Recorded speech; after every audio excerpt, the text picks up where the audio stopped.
গুগলে সার্চ দিয়ে দেখো যেই দেশে পোশাক ছাড়া মানুষ বসবাস করে, পাসপোর্ট ভিসা লাগায়া ও বোন ওই দেশে চলে যাও, বাংলাদেশের একটা কুকুরও তোমার জন্য কান্না করবে না। এ কথা কয় না কে? কিন্তু এটা মুসলমানের দেশ, এটা আল্লাহওয়ালাদের বাংলাদেশ, এটা মসজিদ মাদ্রাসার বাংলাদেশ। এই দেশে ল্যাংটা হয়ে ঘোরার কোনো সুযোগ নাই। কথা কয় না কে? যেটুকু পড়েছে ওটুকু রাখাই লাগবে। তারপরে ছেলে মেয়ে যে যা খুশি পড়তেছে, কেউ কি বাধা দেয় ভাই? কথা কন না কে? কারণ পর্দা হলো আল্লাহর পাঠানো একটি ফরজ বিধান। পর্দা করলে নারীর সম্মান মর্যাদা বাড়ে। কথা বলে ঠিক কিনা? অকরনা ফি বুয়ুতিকুন্না ওয়ালা তাবাররুজনা তাবাররুজাল জাহিলিয়াতিল উলা। আল্লাহ ডেকে বলেন নারীরা তোমার ঘরের ভিতর অবস্থান করো, খবরদার জাহিলিয়াতের যুগের মেয়েদের মতো নিজের দেহকে প্রদর্শন করো না। এখন নারী যদি সভ্য হয়, ভদ্র হয়, ফাতিমার মতো আদর্শের নারী হয়, সে কোনোদিন বেপরদায় বোরকা ছাড়া রাস্তাঘাটে বের হতে পারবে না। পর্দা হলো নারীর সিকিউরিটি দিবে, পর্দা নারীর সম্মান মর্যাদা বাড়ায়, পর্দা হলো নারীর আত্মমর্যাদা গৌরবের বিষয়। কথা কয় না কে? যে জিনিস যত দামি তার প্যাকেট তত দামি। কথা কয় না কে? একটা নারী যদি ঢিলে লারা বোরকা পরে হাত মুজা পা মুজা লাগায়া রাস্তাতে হাইটা যায়, মনের অজান্তে শ্রদ্ধার সম্মানে মাথাটা নত হয়ে আসে। কোন সম্ভ্রান্ত ভদ্র ফ্যামিলির মেয়ে বোরকা ছাড়া রাস্তায় বের হতে পারে না। উল্টাপাল্টা পোশাক পরে লামখালি মিমখালি নুনের ওপর এক নোকতা, পেট খালি পিঠ খালি, ভাবির কপালে ডিজিটাল ফোটা, চোখে দেয় মাস্কারা, যুবকের কাম সারা, রং ঢঙ্গের বিউটি পার্লারের সাজ দিয়ে নিজেকে প্রদর্শন করে, বুঝবেন ওর চরিত্রে ভেজা। আর পোশাক দেখে বুঝে ও পারে না আরো কিছু দেখাতে, আর ইচ্ছা আছে কিন্তু পারতেছে না। কথা বলে না, মন খারাপ করে না, মন খারাপ করে না। যে মেয়েটা বেপরদায় চলে ওইটা কারো না কারো স্ত্রী, কারো না কারো বোন, কারো না কারো মা, কারো না কারো মেয়ে। কথা কয় না কে? দায়িত্ব কার? দায়িত্ব কার? আপনার আমার দায়িত্ব আছে না নাই? আমার এক মুসল্লি একটা মেয়ে ইন্টারে পরে কত যত্ন করে লালন পালন করতেছে। একদিন দাওয়াত দিয়েছে, দেখলাম পর্দা পুশিদা বাড়িতে নাই। একদিন কানে কানে বললাম ভাই মেয়েটার যত্ন নেন, পরিবারের সবাইকে একটু পর্দায় রাখেন। কই কি বলেন হুজুর, মেয়ে কেবল ইন্টারে পরে, নাক চিপলে এখনো মায়ের দুধ বের হবে, এমন মেয়ে বোরকা পরলে পর্দা করে ভাবে? ওর বয়স কি 70 বছরের নানি দাদির বোরকা লাগবে নাকি 16-18 বছরের এই কচি নাতনির বোরকা লাগবে? কথা কোন লাগে আপনারা? বোরকা কার লাগবে? আপনাদের এলাকায় আমের গাছ আছে? আমের গাছ আছে? যে আমের গাছের বয়স 70 বছর, এখন কালকে যদি একজন বেড়া দেয়, মানুষ কবে কি করেন ভাই? বলে এই 70 বছরে আমের গাছ তো অনেক পুরাতন গাছ, কখন যে ছাগল ভেঙে ফেলে দেয়, কখন যে ছাগলে মুখ দেয়, কচি গাছটা নষ্ট করে। আপনার কি মনে হয় মানুষ কি বলবে? পাগল না তার ছেড়া রে? কথা কয় না কে? যেই গাছ গতকালকে গোয়ালমারা বাজার থেকে কিনে নিয়ে আসছেন, আজকে লাগাইছেন, একেবারে ছোট্ট গাছ, একেবারে কেবলই পাতাগুলো বের হয়েছে। কথা কয় না? এই ছোট গাছের বেড়া দেওয়া লাগবে, কারণ এই গাছে ছাগলে মুখ দেবে। কথা কয় না কে আপনারা? এই জন্য 70 বছর 80 বছরের দাদি নানি বোরকা পরে ঘুরতেছে, কাছে যা বলে, এই নানি কি খবর, ইয়া তো ঢিলে বোরকা পরছো, ব্যাপারটা কি? কয় ভাই মরা লাগবি রে, মরা লাগবি। তা বললাম তোর নাতনির মরা লাগবে না, ওর কমা 3 পিস, বোরকা কেন পরানি? ওর কি বিয়ে হওয়া লাগবে না ভাই, ওর তুই এখনই দেখানের বয়স। কথা কয় না কে? বোরকা লাগবি কার? আর বোরকা পরে কে? 70 বছরের দাদি নানি বোরকা না পরলে কোনো সমস্যা নাই, ওরা খালি শরীরের উপর একটা চাদর দিলে পর্দা হয়ে যাবে, কারণ ওই দিকে কেউ নজর দেবে না, ওটার মেয়াদ উত্তীর্ণ হয়ে গেছে। কথা কয় না কে? আরে 16 বছরের কচি নাতনি আর বোরকা লাগবে? আজকের সমাজের অবস্থা হয়ে গেছে অন্যরকম। আলকাতরা দেরামের ভিতর পর্দার ভিতর থাকে, আর রসগোল্লা বাহিরে বের করে রাখছে। কথা কয় ঠিক কিনা? আজকে এই কথাগুলো বললে কয় হুজুরেরা খুবই খারাপ, কি কয় না কয় ঠিক নাই। আসল কথায় হাত দিলে হুজুরদের ঠিক নাই। কথা কয় না কে? রাগ করতেছেন আপনারা? তাহলে বোরকা লাগবে কার? 16 বছরের মেয়ের নাকি 70 বছরের দাদি নানি? তাহলে মনে রাখবেন, মনে রাখবেন। কয়েকদিন পরের জুমায় যা দেখি আমার মুসল্লি হাত ধরে কান্না করতেছেন, কয় হুজুর আপনার কথাই ঠিকই আছে, আমার মেয়ে তো জানেন না কত বুধবার রাতে কই যে গেছে, ফোন বন্ধ, যোগাযোগ বন্ধ। এই জন্য হেলায় খেলায় সময় নষ্ট করেন না। কখন? এখনকার যুবকদের অবস্থা খুবই খারাপ, সামনের দিকে যায়। কষ্ট হচ্ছে আপনাদের? বিরক্ত হইতেছেন আমার কথা? এই জন্য পোশাকের স্বাধীনতার নামে অর্ধলুঙ্গ পোশাক পরে ঘুরতেছেন ঘরে। আল্লাহ তো দেখতেছেন, বিচার তো একদিন হবে। আবার যেটুকু পরে আছেন এটুকু পড়তে চাচ্ছেন না দেখে আন্দোলন করতেছেন। আমার এই বোনদেরকে আল্লাহ হেদায়েত দান করুক। জোরে বলেন আমিন। আরো জোরে বলেন আমিন। আমার ভাইয়েরা, সংক্ষিপ্ত কথা, আপনি আমি যখন নামাজে দাঁড়িয়ে যাব, বলেন তো অন্তরে ভয় থাকতে হবে কার? আরো জোরে বলেন। এ মুমিন বান্দার, আল্লাহর গোলামেরা ভালো করে শুনে যান। আল্লাযীনা হুম ফি সালাতিহিম খাশিউন, যারা নিজেদের সালাত বিনয়ের সহিত, নম্রতার সহিত আল্লাহর ভয় নিয়ে আদায় করে। আপনি আমি যখন সালাতে দাঁড়িয়ে যাব বাজার, জোহরের নামাজ আদায় করব, আর মনে মনে ভেবে নেব এই জোহরের নামাজ আমার জীবনের শেষ নামাজ, আমি আসর পর্যন্ত আল্লাহর জমিনে নাও বেঁচে থাকতে পারি। প্রত্যেকটা ওয়াক্ত নামাজ আদায় করা লাগবে, আর মনে করলে বেটা আমার আপনার জীবনের শেষ নামাজ। কারণ নামাজ হবে একমাত্র কার জন্য?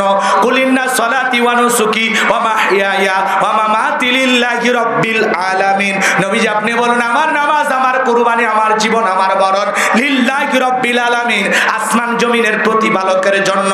ফালিয়াবুদু রাব্ব হাযাল বাইত আল্লাযী আত'আমাহুম মিন জু ওয়া আমানাহুম মিন খাউফ।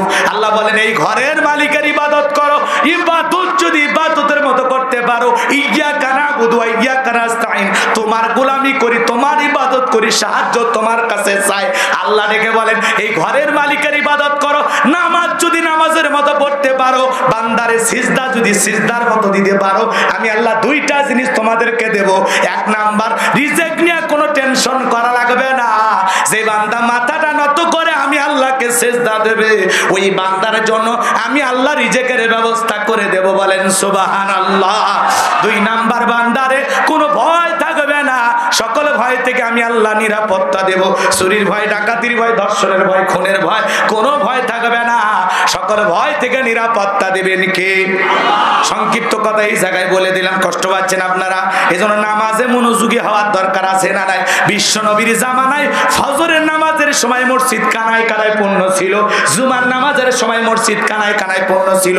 দুঃখ হলেও চির সত্য কথা, বাংলাদেশে জুমার নামাজের জন্য মসজিদ 2 তলা 3 তলা করা হয়, আর ফজরের নামাজের সময় মুসল্লি খুঁজে পাওয়া যায় না। তাহলে যে দুলে ভাইরা জুমার নামাজ আদায় করলো, ফজর আসর মাগরিব এশায় দুলে ভাইরা গেল কই? কথা কানা আপনি কি কি এ যুবকে, ফজর না পড়ে যে ঘুমাইলে, এই ঘুম যদি না ভাঙে অবস্থা ভালো না খারাপ? কথা কর না কে? ঘুম ভাঙলে সকাল, না ভাঙলে পরকাল। কেমন করে ঘুমাও তুমি ও মুসলমান, কেমন করে ঘুমাও তুমি ফজর করে কাজা, এমন তো হতে পারে ও তোমার জোহরে জানাজা। কথা বলে ঠিক কি? আর ভয় আল্লাহকে রাজি খুশি করার জন্য 5 ওয়াক্ত সালাত মসজিদে গিয়ে আল্লাহর ভয়ে কারা কারা আদায় করুন, হাত তোলেন তো। আল্লাহ আমাদের সবাইকে 5 ওয়াক্ত সালাত মসজিদে গিয়ে আদায় করে তৌফিক দান করুন। জোরে বলুন আমি। হাত না মানে মুসলমান, ওই 2 মিনিটে 2 রাকাত, 4 মিনিটে 4 রাকাত, ওই ফুরজি ফাইজি গতির নামাজ পড়লে হবে না। নামাজ পড়তে হবে সময় দিয়ে, ধীরে স্থির ভাবে। আল্লাহ সবাইকে 5 ওয়াক্ত সালাত মসজিদে গিয়ে সময় নিয়ে ধৈর্য সহকারে সুন্দর রুকুর সিজদার মাধ্যমে আদায় করে তৌফিক দান করুন। জোরে বলুন আমিন। এইবার মুমিন বান্দার 2 নাম্বার গুণাবলী, ওয়াল্লাযীনা হুম আনিল লাগওয়ি মুরিদুন। এ বাজানে ওটা বসা করে না, ওটা বসা বসা, একটু একটু দয়া করেন, কয়েকটা মিনিট। খুব দ্রুত করে বলে দিচ্ছে 2 নাম্বার গুণাবলী, আল্লাযীনা হুম আনিল লাগওয়ি মুরিদুন। আল্লাহ ডেকে বলেন মুমিন বান্দার 2 নাম্বার গুণাবলী, অনার্থক কথাবার্তা বলা যাবে না। এক জায়গায় বসে 2-3 ঘন্টা আলতু ফালতু ফেসাল পারে, এত গল্প কেন? আপনি কি মনে করেছেন জবানের হিসাব একদিন নেবেন কে? মা ইয়ালফিজু মিন কাউলিন ইল্লা লাদাইহি রাকিবুন আতীদ। বান্দা এমন কোন কথা বলে না যে কথা রেকর্ড করার জন্য আমার ফেরেশতারা নাই। আপনি সকালে বিকেলে সন্ধ্যায় যে যা বলতেছেন প্রত্যেকটা কথার জবাব একদিন নেবেন কে? এজন্য মুমিন বান্দা যা খুশি তাই বলবেন। এক জায়গায় বসে 2-3 ঘন্টা গল্প করে, একবার আল্লাহর নাম নেয় না, এমন আলতু ফালতু ফেসাল পারার সময় মুমিনের কাছে নাই। মুমিন চুপ থাকলেও নাজাতের লক্ষণ, চুপ থাকাও নাজাতের লক্ষণ। এত গল্প কেন করেন? কি মনে করেছেন জবানের প্রত্যেকটা কথার হিসাব একদিন আল্লাহর কাছে দিতে হবে। এজন্য প্রয়োজন যতটুকু কথা বলতে হবে ততটুকু, প্রয়োজনের অতিরিক্ত ফেসাল গল্প অল্প চলবে। আল্লাহ রাসূল বলেছেন দুই চলের মাঝখানে রহম জিহ্বা আর দুইর মাঝখানে লজ্জাস্থান, এই দুইটার জিম্মাদারি যদি নিতে পারো, এই দুইটা যদি কন্ট্রোল করতে পারো, হেফাজত করতে পারো, আমি নবী তোমাদের জান্নাতের জিম্মাদারি নিলাম। আল্লাহু আকবার। এই জন্য জবান দিয়ে যা খুশি তাই বলা যাবে না। মুমিন কথা বলবে ততটুকু প্রয়োজন যতটুকু মুমিন বান্দা জবান দিয়ে সেই কথা বলবে যে কথা বললে সওয়াব হয়। আল্লাহু আকবার বল। মুমিন বান্দার টাকা হলে অনার্থক কাজ করবে না, মুমিনের টাকা হলে মুমিন সিনেমা হল বানাবে না, যাত্রা গানের আয়োজন করবে না, গানের কনসার্ট দেবে না, 5 স্টার 7 স্টার হোটেল খুলবে না। মুমিনের টাকা হলে মুমিন কোনোদিন যাত্রা পালার পেছনে টাকা নষ্ট করবে না। মুমিনের টাকা হলে মুমিন মসজিদ বানাবে, মাদ্রাসা বানাবে, কবরস্থান বানাবে, ঈদগাহ মাঠ বানাবে, 10টা ফলের গাছ লাগায় দিবে, পুকুরের ঘাট বানায় দিবে। গরিব দুঃখী মানুষ খেতে পায় না, তাদেরকে টাকা দিয়ে সহযোগিতা করবে। মুমিনের টাকা ভালো ভালো পথে খরচ হবে। কথা কি বোঝা গেল? মুমিন বান্দা অনার্থক জিনিস শ্রবণ করবে না। এ কান আল্লাহ গান শোনার জন্য দিয়েছে। এ যুবক, এ কান আল্লাহ গান শোনার জন্য দিয়েছে। রূপবান আছে কমর দোলাইয়া, আল্লাহর ফেরেশতারা কবরে পিটাবে সোলাইয়া সোলাইয়া। এ কান আল্লাহ গান শোনার জন্য দেয় নাই। হক্কানি ওলামা ইকরামদের বয়ান শুনতে হবে, ইসলামিক গজল শুনতে হবে, কোরআনুল কারীম তিলাওয়াত শুনতে হবে। ভালো ভালো কথাই কান দিয়ে শ্রবণ করা যাবে, অশ্লীল গান বাজনা শ্রবণ করা যাবে না। সিরাজগঞ্জের এক যুবক কানের ভিতরে ইয়ারফোন লাগায় রেল লাইন পার হয়ে যায়, ট্রেন এসে ধাক্কা মেরে 3 টুকরা করে থুয়ে গেছে। মরার পরেও কানের ভিতরে ইয়ারফোন লাগানো আছে। এখন যা কবরে যা, ফেরেশতারা তোর জায়গা মতো বাদ্যযন্ত্র বাজায় দেবে। কথা বলেন ঠিক কিনা? এজন্য যুবক তোদের পায়ে হাত দিয়ে অনুরোধ করে বলে যাই, ভাই ভালো করে শুনে যাও। মুমিন বান্দা কথা বলবে যে কথা বললে সব হয়, মুমিন বান্দা কাজ করবে যে কাজ করলে সব হয়, মুমিন বান্দা সেই জিনিসগুলো শ্রবণ করবে যেগুলো শুনলে সব হয়। এক কথায় সব আছে যেখানে আমরা আছি, গুনাহ আছে যেখানে আমরা না। তাহলে সব আছে যেখানে আমরা যাব। এবার মুমিন বান্দার 3 নাম্বার গুনাহ বলি, ওয়াল্লাযীনা হুম লিয-যাকাতি ফাইলুন। এই যে 4 নাম্বার গুনাহ বলিতে যুবকদের আছে, আইছে গেছি। শোনো 3 নাম্বার গুনাহ বলি, ওয়াল্লাযীনা হুম লিয-যাকাতি ফাইলুন। আমার আল্লাহ ডেকে বলেন মুমিন বান্দার 3 নাম্বার গুনাহ বলি, আল্লাহ যদি মুমিন বান্দাকে নেশাব পরিমাণে ধন সম্পদের মালিক বানায় দেয়, মুমিন বান্দাকে আল্লাহ যদি ধনী বান্দা বানায় দেয়, মুমিন বান্দা সক্রিয়ভাবে হিসাব করে করে বছরে 1 লাখ টাকায় এদিক 1 লাখ টাকায় কয় হাজার টাকা যাকাত আসবে, কোটি কোটি টাকায় কয় লক্ষ টাকা যাকাত আসবে। মুমিন বান্দা হিসাব করে করে সক্রিয়ভাবে বছরে একবার যাকাত দেবে। কার ভয়ে? আল্লাহ। আরো জোরে বলেন কার ভয়ে? যাকাত দেওয়া নফল না ফরজ? যাকাত দেওয়া ফরজ। নামাজ যেমন ফরজ, যাকাত দেওয়া তেমনি ফরজ।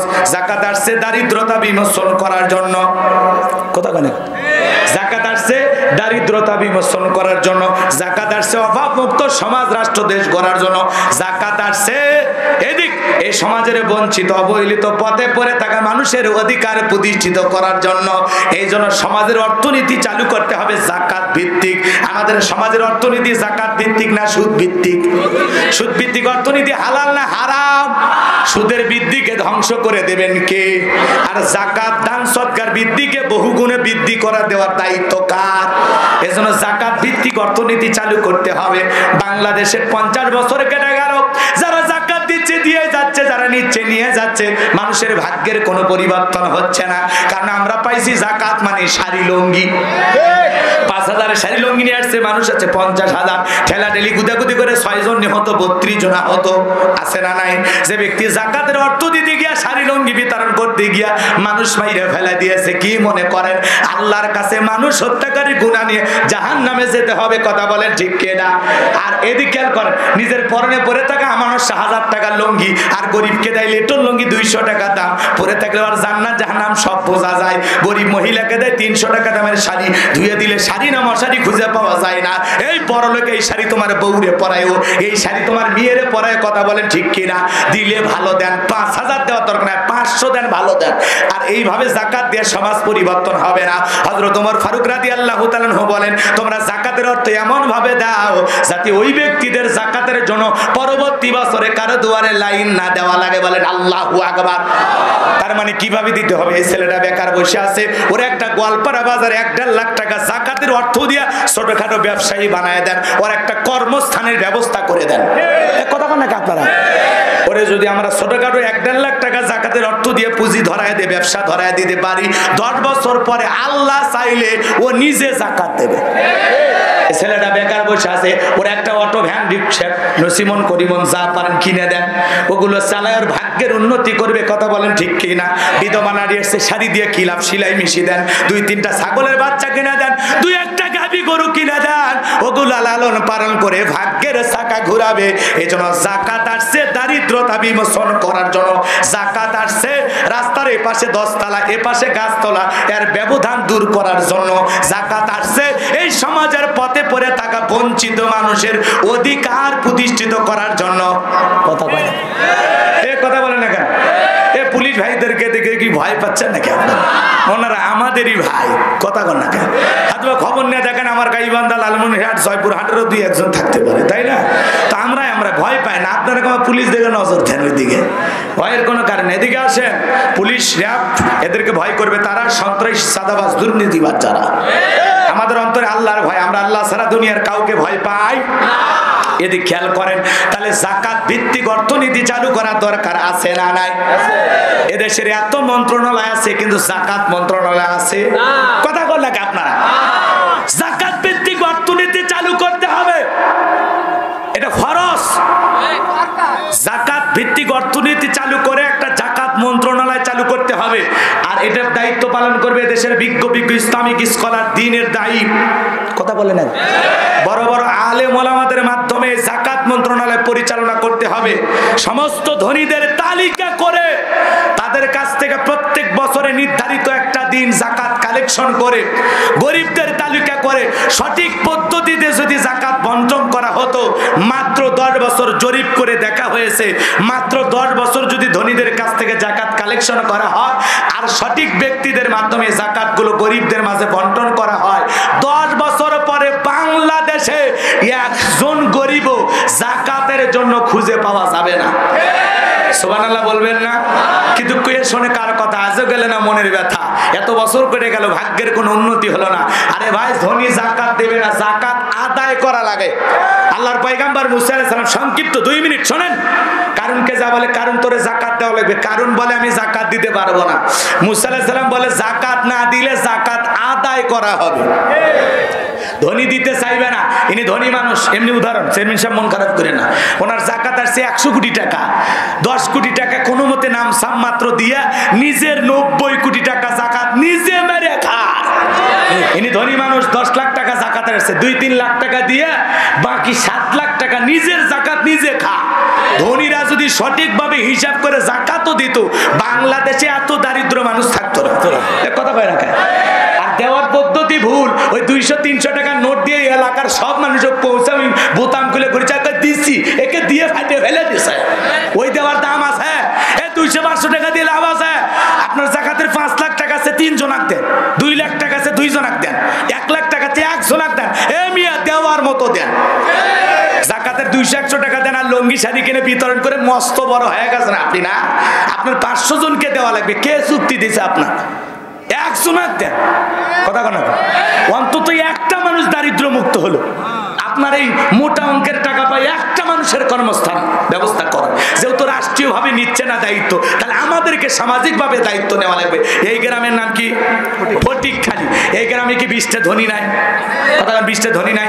তাহলে প্রত্যেক বছর ওই ধনীরা এক জায়গায় হলে, মাহফিল করার জন্য যদি এক জায়গায় হন, মসজিদ কমিটি করার জন্য যদি এক জায়গায় হন, ঈদগাহ মাঠের জন্য এক জায়গায় হন, কবরস্থানের জন্য যদি এক জায়গায় হন, তাহলে আল্লাহর ফরজ বিধান জাকাতের সিস্টেম এই গ্রামে চালু করার জন্য সব ধনী এক জায়গায় হওয়া যায় না?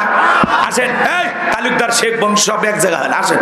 আপনার কত কয়? আমার 3 লাখ, আপনার 2 লাখ, আপনার 1.5 লাখ, আপনার কত 1 লাখ, আবার কত 7 লাখ। সব হিসাব নিকাশ করে দেখলেন 20 জন ধনীর কাছ থেকে জাকাত কালেকশন হলো 50 লাখ। তাহলে এই 50 লাখ টাকা 30 জন এই গ্রামের গরিবের তালিকা করেন, 30 জনের মাঝে বন্টন করে দেন। পরের বছর আবার 30 জন, এবার 5 বছর দিলে 150 জন। তার মানে কি 150 জন একটা গ্রামে গরিব থাকে? তার মানে কি 5 বছর পরে এই ফটিকখালী গ্রাম হবে দারিদ্র মুক্ত ইনশাআল্লাহ।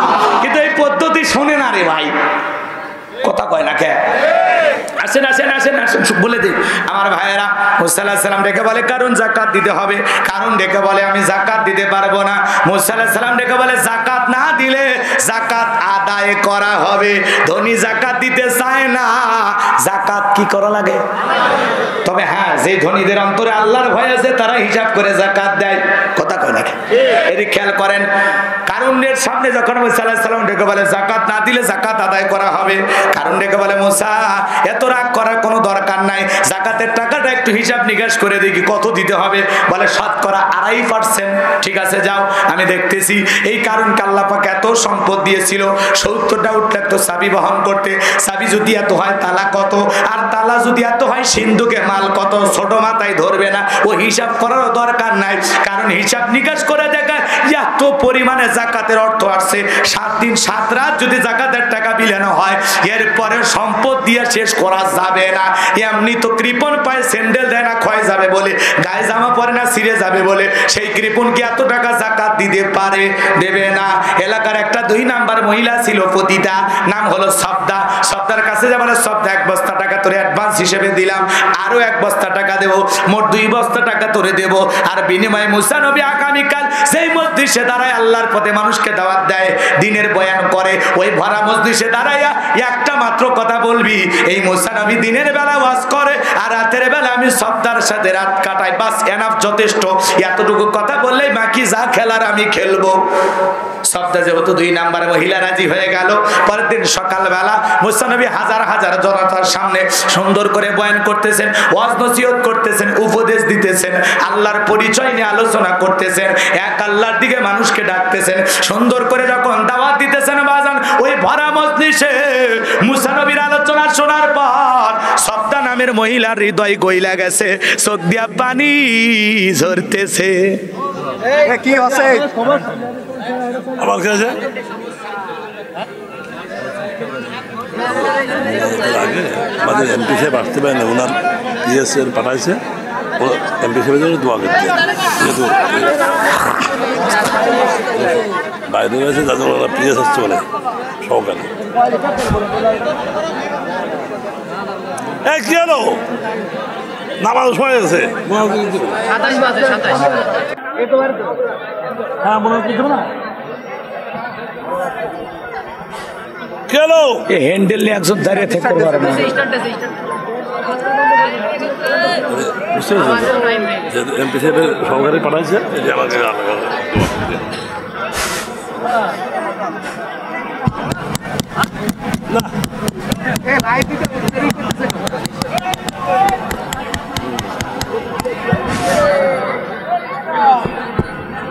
কি রে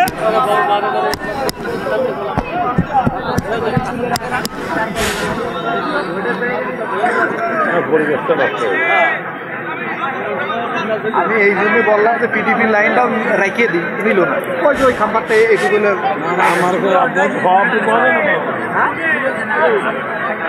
না, পিডিপি লাইন ওই জায়গা বললাম নিতে, নিল না। ওই যে ওই জায়গায় ভাই বসেন বসেন বসেন, কষ্ট হচ্ছে আপনাদের না? এই জায়গায় একটা খুব জটিল একটা বিষয় ছিল, আপনারা ওটা বসা করে পরিবেশটা নষ্ট করতেছেন, তাই না? মুসা নবীর আলোচনা শোনার পর সর্দার পাশান হৃদয় গইলে গেছে, চোখ দিয়ে পানি ঝরতেছে। সুবহানাল্লাহ বলে। এইবার ফের আমার ভাইরা কারণ খালি ইশারা দিয়ে বলে তাড়াতাড়ি দাঁড়া। সপ্তাহ বলে আর একটু শুনে, বলে না শুনতে দেওয়া যাবে না। 2 জন লোক পাঠিয়ে দিল, তাড়াতাড়ি সপ্তাহকে দাঁড় করায় দাও। 2 জন লোক এসে বলে কারণ 1 বস্তা টাকা দিয়েছে, আর 1 বস্তা টাকা রেডি আছে, বিনিময়ে মুসার বিরুদ্ধে সাক্ষীটা দিয়ে দে। সপ্তাহ বলেন আর একটু শুনে। 2 জন 2 হাত ধরে জোর করে দাঁড়িয়ে দিয়েছে। যখন কারণ লাভ মেরে দাঁড়ায় বলে মুসা রে ওয়াজ বন্ধ কর, তাকায় দেখ 2 নাম্বার মহিলা দাঁড়াইছে। মুসা নবী কি 2 নাম্বার 1 নাম্বার চেনে? রতনে রতন ছেলে, কথা কোন ডাইরেক্ট বলতেছে মুসা ওয়াজ বন্ধ কর। আজও পৃথিবীর জমিনে আলেম ওলামা যখন হক কথা বলে, আল্লাহর আইনের কথা বলে, আল্লাহর বিধানের কথা বলে, সুদ ঘুষের আলোচনা করে, এক শ্রেণীর মানুষ ডাইরেক্ট বলে হুজুর ওয়াজ বন্ধ করেন। আপনার ওয়াজ লাইন ছাড়া, হুজুরের ওয়াজ লাইন ছাড়া না, তোমার জীবন লাইন ছাড়া, আর তুমি বেটা তার সেরা। এ কথা কন না কে?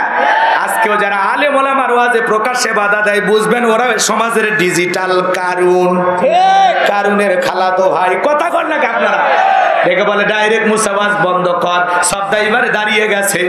কথা বোঝেন নাই? কারণ দেখে বলে শব্দা তোমার যা বলার তুমি বলো, আমি তোমার সাথে আছি, থাকবাই তো তুমি যে 1 নম্বরের লুচ্চা। কথা বলে না কেন? এবার শব্দ বলতেছে কারণ তুমি বসো, যা বলার আমি বলতেছি, আমি তো দাঁড়িয়েছি বলার জন্য।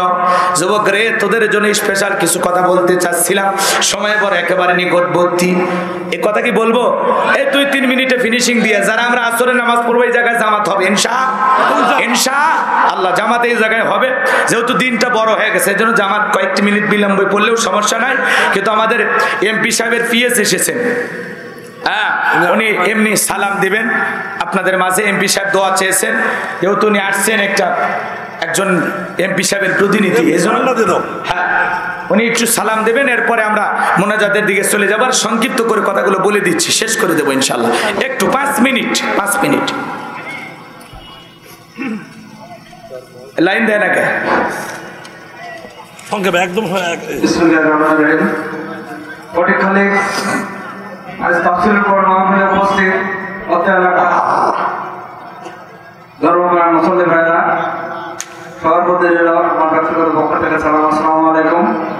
আপনারা আশা করে এমপি মহোদয়কে প্রধান অতিথি করেছিলেন, আমি তার পক্ষ আপনাদের কাছে ক্ষমা চাচ্ছি। উনি বিশেষ কারণে ঝিনাইদহ নাই, থাকলে অবশ্যই আপনাদের এই সুন্দর মাহফিলে আসতো এবং আপনাদের সাথে এই যে আমাদের বক্তারা আছেন তাদের এই সুন্দর কথাগুলো শুনতো। তো উনি আপনাদের সালাম জানিয়েছেন এবং উনি আপনাদের কাছে দোয়া চেয়েছেন, সবাই ওনার জন্য দোয়া করবেন। তবে হুজুরের বক্তব্য শুনে আমি অনেকক্ষণ আছি স্টেজে, আসলে ওনার সামনে কিছু বলবো সেই দৃশ্যটা আমার নাই। তো 2টা মিনিটও হয়নি কারেন্ট যাওয়ার সাথে সাথে এখানে মনে হলো যে একটা হলুদ কালো ঘটনা। আসলে আমরা তো আসছি কিছু শোনার জন্য, এখান থেকে শুনে হুজুর মাত্র বললেন আমাদের মধ্যে আমাদের 2 সেকেন্ড আমাদের মন স্থির থাকে না, কারো থাকে গোয়ালপাড়া, কারো থাকে ঝিনাইদহ।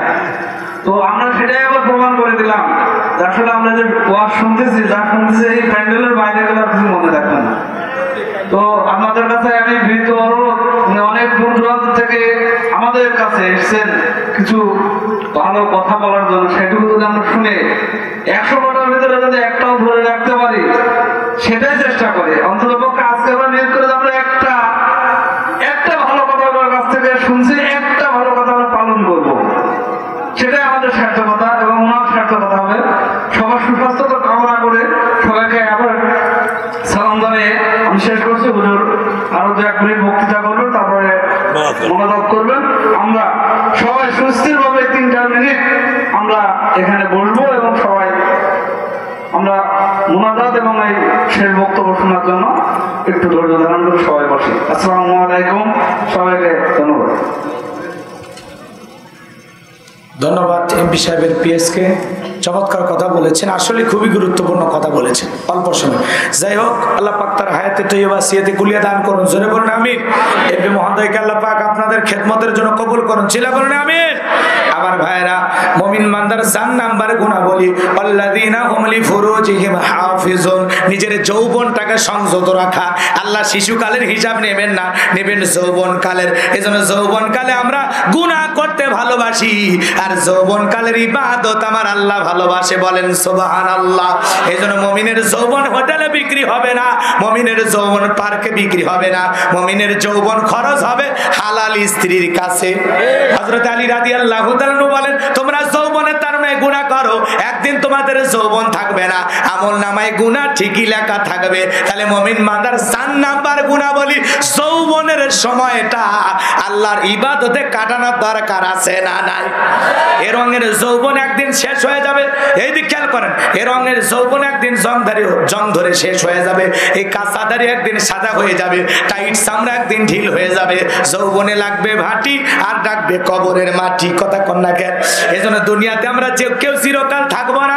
এজন্য বাজানো গো আমার, এই যৌবনকালে গুনাহ করা যাবে না। যুবক রে, তোদের পায়ে হাত দিয়ে অনুরোধ করে বলে যায়, যৌবনের কালে বিয়ের আগে অবৈধ কোনো প্রেম ভালোবাসার সম্পর্কে জড়ানো যাবে আজকে দুঃখ লাগে ওই জায়গায় আমরা আগে দাখিল আলিম পরীক্ষা দিয়েছি, প্রেম ভালোবাসা বুঝি নাই।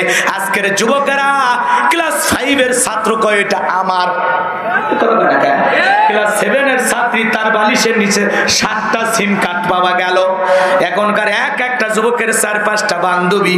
এ কথা বল নাকি আপনারা? তার মানে কি যুব সমাজ ধ্বংসের দিকে চলে যাচ্ছে। আল্লাহ সমাজের যুবকদেরকে হেদায়েত দান করো, জোরে বলেন আমিন। এজন্য যুবক, তোমার যৌবন কালের হিসাব আল্লাহর কাছে দেওয়া লাগবে। রাত্রি 2টার দিকে ওইটা তাহাজ্জুদ না পইরা ওই উত্তর পাড়ার শেফালির জানালায় যা কি গল্প করেছো মনে রাখো, মনে রাখো। এ যুবক, পিতামাতার চোখকে ফাঁকি দিয়া স্পেশাল ক্লাসের নাম কইরা পার্কে যায় 2-3 ঘন্টা সময় কাটাইছো, মনে রাখবা পিতামাতার চোখকে ফাঁকি দিতে পারো, আর সেরে মালিক আল্লাহর কুদরতি চোখকে ফাঁকি দিতে পারবা না। তোমার সাথে থাকা ফেরেশতাদেরকেও ফাঁকি দিতে পারবা। যুবক, এই জন্য যৌবন কালের হিসাব নেবেন কে? আরো জোরে বলেন কে? আল্লাযীনা হুম লিফুরুজিহিম হাফিজুন। আল্লাহ বলেন মুমিন বান্দার 4 নাম্বার গুণাবলী নিজের যৌবনটাকে সংযত রাখা, নিজের যৌবনটাকে হেফাজত করা। আমরা আল্লাহর ভয়ে এই যৌবন কালের সময় আল্লাহর ইবাদতে কাটাবো। আল্লাহ তৌফিক দান করুক, জোরে বলেন আমিন। আল্লাযীনা হুম লিআমানাতিহিম ওয়া আহদিহিম রাউন। মুমিন বান্দার 5 নাম্বার গুণাবলী আমানত রক্ষা করা। মুমিন আমানতের খিয়ানতকারী হতে পারে না, আমানত রক্ষা করা। এই আমার নেওয়াজ করলে আধা ঘন্টা চলে যাবে, সময় নাই। 5 নাম্বার আমানত রক্ষা করা। 6 নাম্বার ওয়াদা প্রতিশ্রুতি রক্ষা করা। মুমিন মুখে যা বলে অন্তরে তা বিশ্বাস করে, কাজে তা বাস্তবায়ন করে। মুমিন কোনদিন প্রতিশ্রুতি ভঙ্গকারী হতে পারে? তাহলে 6 নাম্বার ওয়াদা প্রতিশ্রুতি রক্ষা করা। ওয়াদা দেওয়ার আগে 1000 বার চিন্তা করবেন এই ওয়াদা আপনি পালন করতে পারবেন কিনা। কথা কি ক্লিয়ার? তাহলে মুমিন বান্দার 6 নাম্বার গুণাবলী ওয়াদা প্রতিশ্রুতি রক্ষা করা। 7 নাম্বার আল্লাযীনা হুম আলা সালাওয়াতিহিম ইউহাফিজুন। সালাতের প্রতি যত্নবান হওয়া, দায়িত্বশীল হওয়া।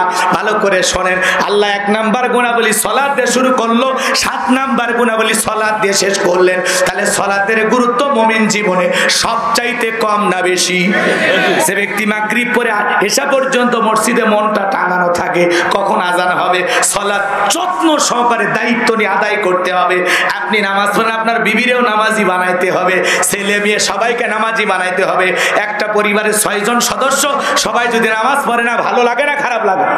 তাহলে এই জন্য একা খালি নামাজ পড়লে হবে না, পরিবারের সবাইকে নামাজি বানাইতে হবে। আল্লাহ হেদায়েত দান করুক, জোরে বলেন আমিন। উলাইকা হুমুল ওয়ারিসুন আল্লাযীনা ইয়ারিসুনাল ফিরদাউস হুম ফিহা খালিদুন। আল্লাহ বলেন তারাই উত্তরাধিকারী হবে জান্নাতুল ফিরদাউসে, সেখানে তারা চিরকাল বসবাস করবে। আল্লাহ কোনোদিন জান্নাত থেকে বের করে দেবেন না, বলুন সুবহানাল্লাহ। এই 7টা গুণাবলী আমল করতে কারা কারা রাজি? হাত তুলে দেখান তো। আল্লাহ বক্তা শ্রোতা সবাইকে কথাগুলোর উপর আমল করা তৌফিক দান করুক, জোরে বলুন আমিন।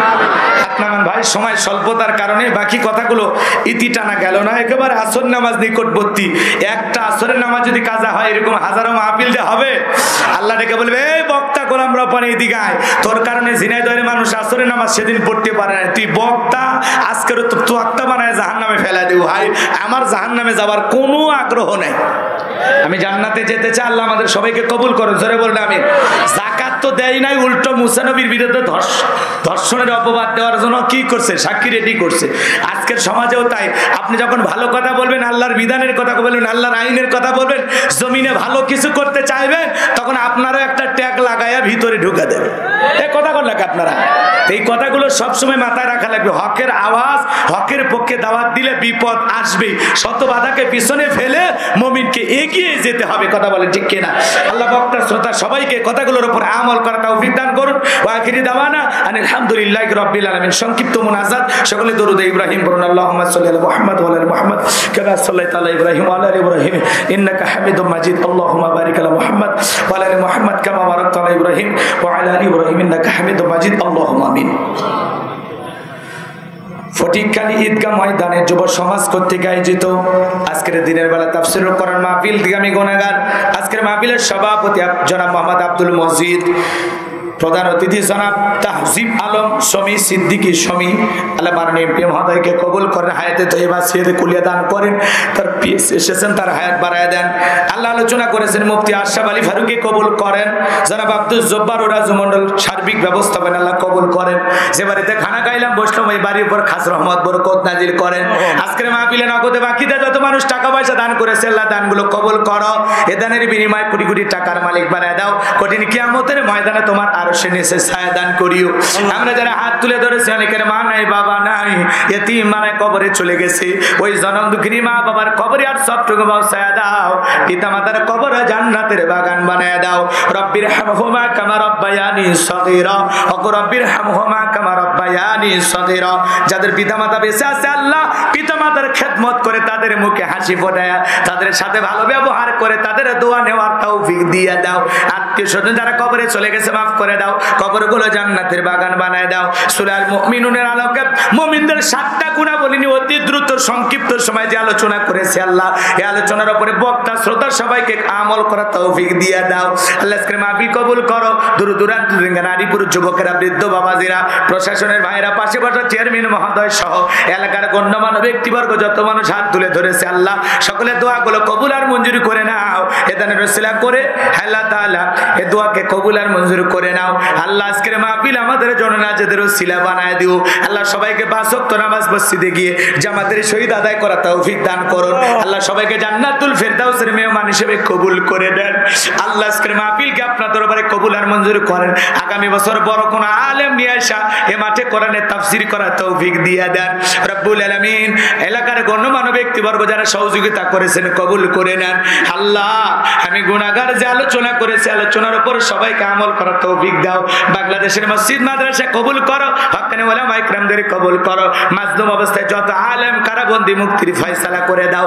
বাংলার জমিনকে কোরআন ইসলামের জন্য কবুল করে নাও। সকল ষড়যন্ত্রের হাত থেকে আমাদের প্রিয় মাতৃভূমি লাল সবুজের পতাকাকে হেফাজত করো। এদেশের সকল প্রশাসনের ভাইদেরকে ইসলাম আলা হিসাবে কবুল করো। কোরআনের বন্ধু ইসলামের বন্ধু বানায়া দাও, আলেমদের বন্ধু বানায়া দাও। আল্লাহ যে ভাইরা কষ্ট করে প্রশাসনের ভাইরা ডিউটি করেছেন তাদের হায়াত বাড়ায় দেন, জিন্দেগির গুনাহগুলো মাফ করে দেন। হে আল্লাহ তাআলা তাদের পরিবার পরিজনের উপর খাস রহমত বরকত নাজিল করেন। হে রব্বুল আলামিন আজকের মাহফিল কবুল করে নেন। রব্বানা আতিনা ফিদ দুনিয়া হাসানাতাও ওয়া ফিল আখিরাতি হাসানাতাও ওয়া কিনা আযাবান নার। হাসবুনাল্লাহু ওয়া নি'মাল ওয়াকিল নি'মাল মাওলা ওয়া নি'মান নাসির। আল্লাহুম্মা ইহদিনাস সিরাতাল মুস্তাকিম আল্লাহুম্মা ইহদিনাস সিরাতাল মুস্তাকিম। আল্লাহ আল্লাহ আজকের মাহফিল কবুল করে নাও। আমাদের জানা অজানা ছোট বড় গোপন প্রকাশের তামাম জিন্দেগির গুনাহগুলো মাফ করে দাও। আল্লাহ আমাদের সকলের তামাম জিন্দেগির গুনাহগুলো তুমি মাফ করে দাও। রব্বানা উসরিফ আন্না আযাবা জাহান্নাম ইন্না আযাবাহা কানা গরামা। ওই কঠিন জাহান্নামের আগুন থেকে মুক্তি দাও। কবরের সলজব সহজ করে দিও। আমলনামা ডান হাতে দান করিও। ফুলসিরাতের পথ বিদ্যুতের গতিতে পার হওয়ার তৌফিক দিয়ে দিও। নবীজির সুপারিশে জান্নাতি হওয়ার তৌফিক দিয়ে দিও। আল্লাহ আজকের দোয়াকে কবুল আর মঞ্জুর করে নাও। জীবনে একটাবার খানায় কাবাই কবুল করো। রাসূলের রওজা পাকে দাঁড়িয়ে সালাম দেওয়ার সুযোগ করে দিও। আল্লাহ আজকের মাহফিলকে কবুল করে নাও। লাইটিং মাইটিং পোস্টার ব্যানার ডেকোরেটর সহ যারা সহযোগিতা করেছেন আল্লাহ স্বেচ্ছাসেবকের দায়িত্ব পালন করেছেন সবাইকে দুনিয়া আখিরাতের উত্তম জাযা দান করো। হে রব্বুল আলামিন আমার সাদিক ভাই হারুন ভাই আব্দুর রহিম ভাইকে কবুল করেন। মিডিয়ার ভাইদেরকে হেদায়েত দান করেন। আলেমদের আলোচনা সঠিকভাবে প্রচার করার তৌফিক দেন। যারা নারীদের ছবি লাগায় উল্টাপাল্টা কাজ করে আল্লাহ তাদেরকে হেদায়েত দান করেন। আর কঠিন কিয়ামতের ময়দানে এই ব্যাপারে আপনি তাদের বিচার করবেন। আল্লাহ মিডিয়ার ভাইদেরকে কোরআন সুন্নাহর কথাগুলো সঠিকভাবে জাতির সামনে প্রচার করার তৌফিক দাও। যারা ভুলভাল পদ্ধতিতে প্রচার করে তাদের হেদায়েত দান করো। মৃত্যু যখন আসবে দয়ার নবীর চাঁদ মুখখানা দেখতে দেখতে জবানে জারি করে দিও। সুবহান রাব্বিকা রাব্বিল ইজ্জাতি আম্মা ইয়াসিফুন ওয়া সালামুন আলাল মুরসালিন আলহামদুলিল্লাহি রাব্বিল আলামিন। মুফতি আশরাফ আলী ফারুকী ভাই আমার মহব্বতের ভাই কয়েকদিন আগে ওমরা করে এসেছেন। আল্লাহ মুসাফির মানুষ হাত তুলেছে দোয়াটা কবুল করে নেন। মৃত্যু যখন আসবে জবানে জারি করে দিও লা